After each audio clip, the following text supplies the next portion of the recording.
Di dalam kitab ini Syekh Mubayyad mengatakan kronologi 10 tanda besar itu kurang lebih seperti ini ya. Dan yang menariknya ternyata 3 tanda besar pertama justru adalah peristiwa-peristiwa bencana alam dahsyat yang disebabkan oleh sebab yang sama. Sebabnya apa? Jatuhnya Batshatul Kubra, hantaman keras berupa meteor besar menabrak planet kita ini, Pak ya. Makanya dalam surat Ad-Dukhan Allah mengisyaratkan fartaqib yauma ta'tis samaa'u bidukhanin mubin, tunggulah hari ketika langit membawa kabut yang nyata, mulai dari ayat ke-10 ya. Ayat 11-nya Allah berfirman yaghshan nas hadza 'adzabun alim, kabut yang nyata itu akan menyelimuti seluruh manusia. Dalam hadis dikatakan menyelimuti seluruh wilayah timur, seluruh wilayah barat ya, 40 hari 40 malam. Nah yang paling mengerikan Allah berfirman hadza 'adzabun alim, inilah azab yang pedih. Jadi Syekh Mubayyad dalam kitab Ensiklopedia Akhir Zaman melakukan ijtihad yang sangat berani, tapi menurut saya make sense kalau kita baca keseluruhan pemahaman beliau ya, di mana beliau beranggapan justru tanda besar pertama itu azab yang pedih ya.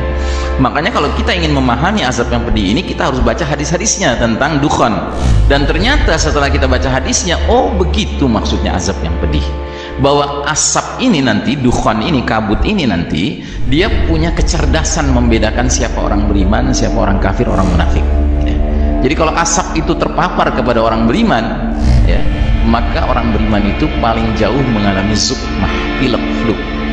Sementara kalau yang terpapar adalah orang kafir atau orang munafik, badannya akan membengkak sampai keluar cairan-cairan dari lubang telinga, lubang hidung, lubang duburnya ya. Makanya si tokoh kafir Dajjal yang harus mengalami dukhan sebelum dia keluar dari tempat dia diikat itu ya, Dajjal itu nanti ketika dia keluar ya, dia itu a'war, matanya cacat sebelah. Kenapa? Karena dia terpapar oleh kabut dukhan ini dan rupanya sebagian mukanya sampai meleleh ya. Makanya dia a'war nantinya, bermata sebelah ya. Sebuah definisi, sebuah deskripsi yang tidak diberikan oleh Tamim Ad-Dari, seorang pelaut Nasrani ribuan tahun yang lalu yang ketemu dengan Dajjal di sebuah pulau terpencil. Terus dia laporkan kepada Nabi, tapi nggak ada dalam laporannya menyatakan Dajjal itu bermata sebelah, tidak ada. Kenapa? Karena belum mengalami dukhan ya. Nah jadi saudaraku rahimakumullah, dukhan ini disebabkan apa? Disebabkan isyarat dalam ayat 16, yauma nabtashul batshatal kubra inna muntaqimun, ingatlah hari ketika kami menghantam mereka dengan hantaman yang keras, sesungguhnya kami adalah pemberi balasan. Jadi Syekh Mubayyad beranggapan bahwa dukhan ini disebabkan oleh sebab yang sama yang menyebabkan pembenaman di timur dan di barat ya. Jadi akibat dan dampak dari Batshatul Kubra ya, hantaman keras ini yang harus kita pahami. Yang pertama, dia menimbulkan dukhan, kabut asap selama 40 hari 40 malam ya. Dan ini hadisnya dikatakan kalau orang beriman mengalami flu saja ya. Sedangkan dalam riwayat Ibnu Umar, asap dukhan ini masuk ke telinga orang kafir dan munafik sehingga kepala mereka dirasakan seperti kepala hewan yang terpanggang ya. Terus juga yang kedua, dampak dari hantaman keras ini terjadi vast continental landslides, pembenaman bumi berskala benua ya. Jadi akan ada pecahan meteor yang jatuhnya ke tengah-tengah samudra, menimbulkan tsunami dahsyat yang ketinggiannya menurut para ilmuwan bisa mencapai dinding airnya, maksudnya dinding air tsunaminya 230-an meter Pak. Dia bergerak ke kanan berarti akan menghantam wilayah barat, Amerika Utara, Amerika Selatan. Dia bergerak ke kiri menghantam wilayah timur, yaitu Asia Timur. Sehingga pembenaman di barat dan di timur, dugaan kuat kita akan menyebabkan peta geografis bumi kita ini berubah sama sekali Pak. Karena wilayah di sebelah Asia Timur ini terbenam ya. Wilayah Amerika Utara dan Selatan ini terbenam ya. Tentunya tidak terbenam semua ya. Dataran tingginya, bukit-bukitnya, gunung-gunungnya yang melebihi 200-an meter itu dia masih terpelihara, tapi menjadi ya berubah ya, menjadi apa namanya pulau-pulau lah, katakan begitu ya. Makanya kalau kita sudah memahami hal ini ya, kita harus berpikir ya, kira-kira kita mau kemana nih kalau ini terjadi nanti gitu. Makanya nggak kurang-kurang kawan saya yang biasa bahas akhir zaman juga, Ustadz Zulkifli Muhammad Ali, bahkan sudah mulai merancang bikin kampung akhir zaman di perbukitan Payakumbuh ya. Dia sudah kumpulin kapling-kapling di situ, dia sudah tawar-tawarkan, tapi dia juga mensyaratkan harus orang beriman yang terpilih yang tinggal di situ ya kan.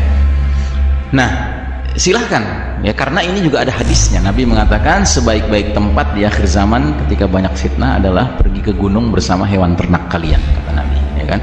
Nah, cuma saya ingatkan, kalau Anda memilih untuk menempuh jalan seperti itu, katakanlah kita sekarang di Jakarta ini, gunung terdekat Gunung Salak barangkali ya, ya terdekat kan Gunung Salak gitu. Anda mulai gitu di situ cari-cari tanah gitu, Anda bangun kampung akhir zaman di situ, silahkan, ya kan, itu mengikuti sunnah Nabi mengarahkan seperti itu. Cuman saya peringatkan, kalau Anda nantinya selamat karena Anda tidak terhantam tsunami yang nggak bisa mencapai lebih dari 230 meter, ya kan, maka jangan kaget kalau Anda nanti tidak tinggal di Gunung Salak lagi, tapi Anda tinggal di Pulau Salak, ya, karena sekelilingnya air kan, gitu, ya kan.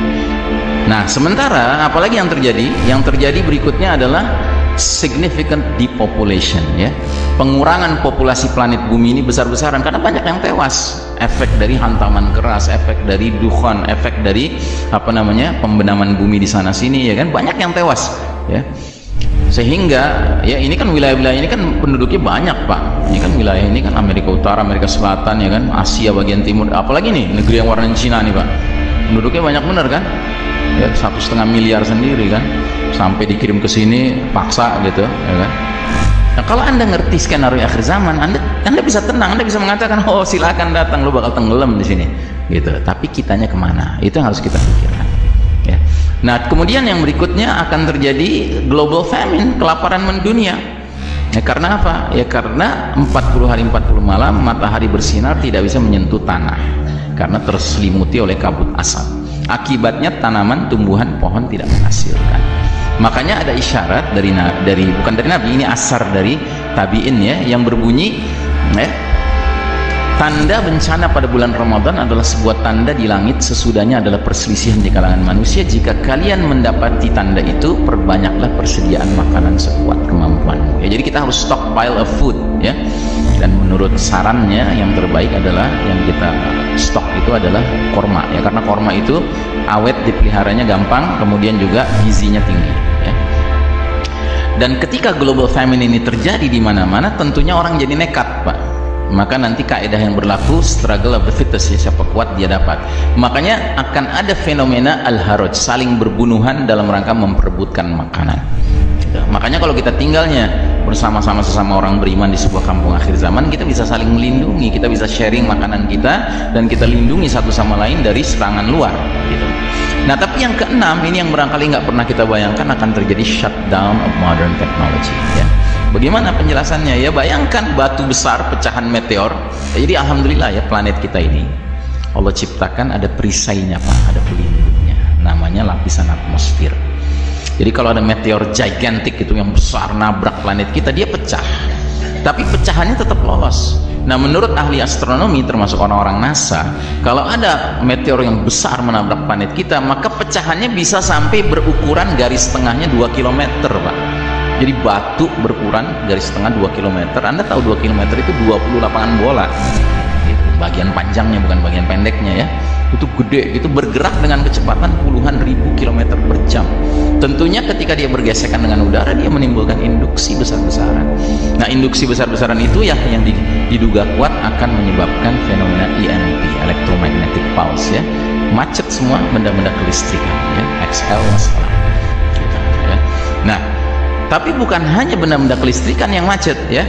Tumbukan keras, batu dengan tanah, ya, menurut ahli fisika akan sampai merubah sifat zat-zat tertentu. Contohnya besi menjadi lengket Pak. Karenanya instrumen-instrumen yang terbuat dari besi yang sedikit rumit tidak bisa dipakai lagi nantinya. Contohnya sepeda, rantainya besi, gearnya besi, nggak bisa dipakai. Bedil, pelatuknya besi, pelurunya besi, nggak bisa dipakai lagi. Makanya Nabi sampai mengatakan dalam sebuah hadis 3 kali diulang-ulang kalimat yang sama, wa uttum min haitsu bada'tum. Kalian akan kembali kepada kondisi seperti sedia kala, ya. Para sahabat dulu mendengarnya nggak paham, karena para sahabat nggak pernah pakai komputer, handphone, nggak pernah lihat listrik, nggak pernah lihat mobil, motor, pesawat udara. Mereka nggak pernah lihat ini semua, kecanggihan teknologi ini. Tapi kita yang sekarang membaca ini, kita bisa mikir dong, oh ini maksudnya akan terjadi setback of modern technology, ya. Jadi teknologi modern ini wassalam. Dan yang menariknya, Syekh Mubayyad dalam kitab Ensiklopedia Akhir Zaman menegaskan bahwa jika ini terjadi, ini bukan hal yang buruk bagi umat Islam, justru baik bagi umat Islam. Kenapa? Karena umat Islam pada saat itu bisa istirahat, Dari apa? Dari perlombaan mengejar ketertinggalan di bidang teknologi menghadapi barat kafir. Sebuah perlombaan yang akhirnya harus kita sadari nggak mungkin bisa kita menangkan. Kenapa? Karena barat kafir nggak akan rela kita menang, Pak. Boro-boro menang, setara aja nggak boleh. Makanya kalau ada putra-putra muslim yang cerdas-cerdas, brilian-brilian, belajar ke Amerika, ke Eropa, kalau perlu menjelang dia lulus dikasih warga negara setempat, Pak. Nggak boleh pulang. Supaya apa? Supaya brain drain, jadi sedot otaknya, nggak boleh bermanfaat buat umat Islam. Kalau ada negeri muslim mau punya gagasan bikin pembangkit tenaga listrik nuklir, dihalang-halangi, padahal nggak maksud bikin senjata nuklir. Nah, jadi saudaraku rahimakumullah, shutdown modern teknologi ini it's good for the Muslims, ini bagus ya. Karena apa? Karena nanti kita dengan barat kafir tiba-tiba jadi setara lagi, Pak. Jadi 0-0 situasinya, kayak baru mengisi pom bensin di pom bensin, ya kan, 0-0 gitu, ya kan. Dan kalau kita sudah setara sama mereka, Pak, barulah kaedah Betawi bisa kita pakai. Lo jual, gua borong, gitu ya. Dengan catatan kita juga harus siap-siap. Nah, bagaimana siap-siapnya? Jalankan hadis Nabi. Didik anak kalian berkuda, memanah, dan berenang. Ya, hadis ini justru lebih berlaku nanti, Pak, bukan sekarang. Sekarang jadi bahan ketawaan.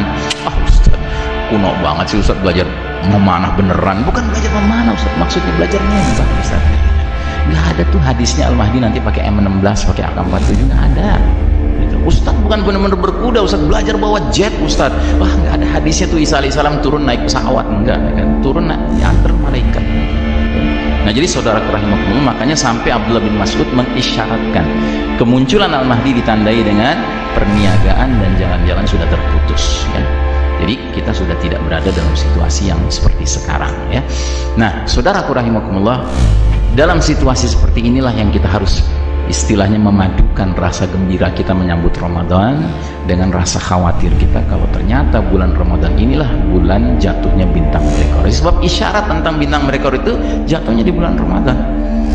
Seperti tahun yang lalu, saya ingat tuh hari terakhir Ramadan ketika sudah dengar besok 1 Syawal, saya langsung perintahkan anak istri saya sujud syukur, alhamdulillah tahun ini belum jatuh bintang meteor, karena kita belum siap hijrah. Ya, karena pilihan menghadapi huru-hara akhir zaman ini cuma 3, Pak. 1, kita pergi ke gunung yang tadi sudah saya jelaskan. Cuman akibatnya apa? Akibatnya nanti Anda nggak tinggal di Gunung Salak lagi, tinggal di Pulau Salak. Teknologi udah nggak ada. Anda tinggal di pulau, Anda nggak bisa gabung sama Al-Mahdi. Gimana mau gabung? Udah nggak ada pesawat, udah nggak ada kapal yang bermesin canggih, nggak ada. Naik sampan bahaya. Ujung-ujungnya apa yang harus kita lakukan? Ya sudah, kita konsolidasi diri di situ, ngendon di situ, sambil siap-siap menghadapi fitnah yang paling besar, Dajjal bakal datang. Pilihan yang kedua, kita hijrah. Kemana? Ke negeri tempat Al-Mahdi bakal muncul. Ya. Nah, kalau ini yang kita pilih, berarti ini juga sesuatu yang membutuhkan persiapan, membutuhkan kematangan, ya kan? Membutuhkan perencanaan, gitu. Dan membutuhkan keberanian dan tawakal tentunya. Pilihan ketiga, ya kan, kalau kita ternyata pergi ke gunung nggak sanggup, hijrah juga nggak sanggup, ya sudah, kita harus siap-siap menghadapi kematian. Ya, karena kan ini bencana-bencana besar, Pak. Nah, kalau kita harus memilih kematian, pastikan kita matinya bukan sebagai hamba-hamba Allah yang diazab oleh Allah Ta'ala. Karena ada hadisnya, Nabi bersabda, "Idza zaharal ma'asi fi ummati ammahumullahu bi'adzabin min indi." Bila mana kemaksiatan sudah merata di tengah umat ini, Allah akan mendatangkan azab yang berlaku umum. Yang mendengar hadis ini waktu itu langsung istri Nabi, namanya Ummu Salamah radhiyallahu anha. Dia langsung bertanya, "Ya Rasulullah, tidakkah ada orang-orang soleh di tengah-tengah mereka?" Kata Nabi, orang-orang soleh itu ikut kena juga.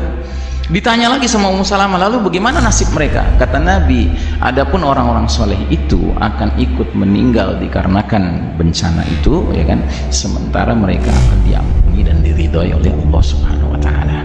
Nah, kita hanya bisa mendapatkan predikat itu, ya kalau kita pergi gunung kagak, ya kan, hijrah juga kagak untuk gabung sama Al-Mahdi, kita akan mati, ya kan. Kita hanya bisa dapat predikat itu kalau ibadah, amal ibadah kita cukup dan benar, amal soleh kita cukup dan benar, kita terlibat dalam amar ma'ruf nahi munkar, ya kan, bukan tipe-tipe orang yang kemungkaran disaksikan, dia lihat, ya kan, dia ridho lagi, nauzubillah min dzalik, ya kan. Dan yang keempat, banyak istighfar, ya, karena terus terang kita ini hidup sehari-hari, Pak, sekarang ini di era di babak keempat ini, babak yang error ini, ya kan, itu dosa itu agresif ngejar kita, Pak. Bukan kita agresif ngejar dosa, tidak, kita agresif dikejar dosa, Pak. Ya, maka kalau kita tidak banyak istighfar, nggak cukup, Pak, tekor kita. ya. Nah, inilah barangkali yang bisa saya sampaikan. Mudah-mudahan Ramadan tahun ini Ramadan yang paling berkah buat kita semua. Mudah-mudahan kita semuanya mendapatkan berbagai rahasia-rahasia kebaikan Ramadan, dan mudah-mudahan tahun ini belum terjadi apa yang kita khawatirkan di bulan Ramadan ini, sehingga kita masih punya waktu nanti mempersiapkan diri setelah Ramadan.